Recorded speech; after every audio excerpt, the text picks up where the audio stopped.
Bonjour à toutes et à tous et bienvenue sur la chaîne Ronan au théâtre. Ce soir je vais à la maison de la culture du Japon pour aller voir avec gratitude je me délecte de votre thé de Hiroko Takai. C'est une cérémonie de thé mais néanmoins il y a une histoire. Comme d'habitude je suis en retard et normalement à la fin on nous sert un petit thé matcha avec une pâtisserie. J'ai hâte de voir ça.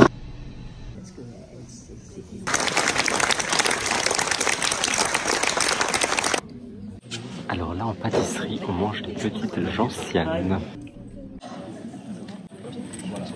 C'est super bon. Je suis vraiment content d'avoir vu ça. Je m'attendais pas à ça en fait. Moi quand on me dit pavillon de thé et cérémonie du thé, je pense à effectivement à quelque chose de très traditionnel. Et c'est ce que laisse présager le décor au début. On a un décor extrêmement traditionnel d'un pavillon de thé. Tout le monde est en habit traditionnel sur scène. Et puis en fait ça se passe aujourd'hui. Ça se passe dans une contemporanéité. Parce qu'on a des preuves de cette contemporanéité. Avec des iPhones, avec la bouilloire qui est électrique. Alors une bouilloire quand même qui a la forme traditionnelle en apparence, mais qui est juste branchée avec un petit thermostat. Dans ce pavillon de thé, en fait, depuis 5 ans, tous les ans, des personnes se réunissent pour honorer la mémoire de leur maître thé qui est décédé. Et là, il y a la fille qui est là. Et la fille qui n'a jamais assisté aux cérémonies de thé de sa mère, qui n'a jamais suivi ses cours et qui en fait en apprend beaucoup grâce aux élèves de sa mère. Il y a quelque chose dans cette réunion annuelle, comme ça dans un lieu, dans un pavillon de thé qui va être vendu par la fille.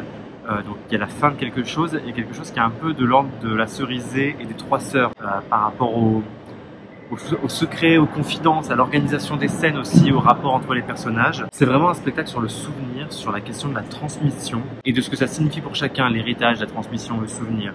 Est-ce que faire chauffer l'eau d'une cérémonie de thé à la bouilloire électrique, c'est ne pas respecter la tradition ou est-ce qu'on la respecte quand même malgré tout par d'autres moyens? Ça raconte beaucoup aussi de ce qu'est le Japon aujourd'hui, en fait, ce mélange d'une culture extrêmement traditionnelle et à la fois extrêmement moderne, extrêmement à la pointe de la technologie et de ce qu'advient la culture japonaise, la tradition japonaise. Je vais rater mon métro moi avec les conneries.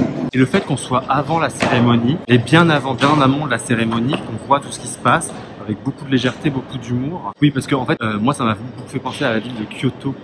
Kyoto où on a vraiment ce mélange extrêmement troublant. Parfois on passe d'une rue à une autre où on a un vrai mélange de tradition.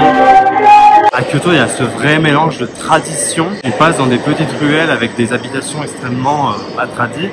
Puis d'un coup, on passe dans une autre rue et là, on rentre dans un truc de gaming avec des néons de partout. Enfin, et c'est des chocs comme ça. Et donc, le fait qu'on soit avant la cérémonie, il y a quelque chose aussi qui sacralise vachement la cérémonie. On se dit, mais quand est-ce que ça va commencer? Quand est-ce qu'on va entrer dans le processus de la cérémonie du thé et qui finalement, quand elle a lieu, est assez désacralisée par le comportement des gens, par le fait que c'est quelque chose d'assez simple pour eux. En fait, j'aime beaucoup de manière générale ce jeu qu'il y a dans ce spectacle entre les attentes qu'on a d'une tradition et ce qu'on en fait réellement. Et puis, il y a aussi ce personnage de l'étrangère qui est là, à qui on va expliquer les choses et qui est un personnage un personnage utile en fait en dramaturgie, qui est un personnage qui permet de recevoir la parole et qui permet de justifier les explications de la cérémonie de thé, alors même que tous sont quand même plutôt experts dans le genre puisqu'ils ont tous été des élèves. Et de fait, grâce à ce personnage, on apprend énormément de choses sur la cérémonie du thé. Puis alors, le summum, la petite pâtisserie à la fin qu'on nous sert avec le bol de matcha, divin ce matcha, c'est-à-dire qu'il est vraiment infusé, enfin pas infusé, en fait le matcha c'est une poudre,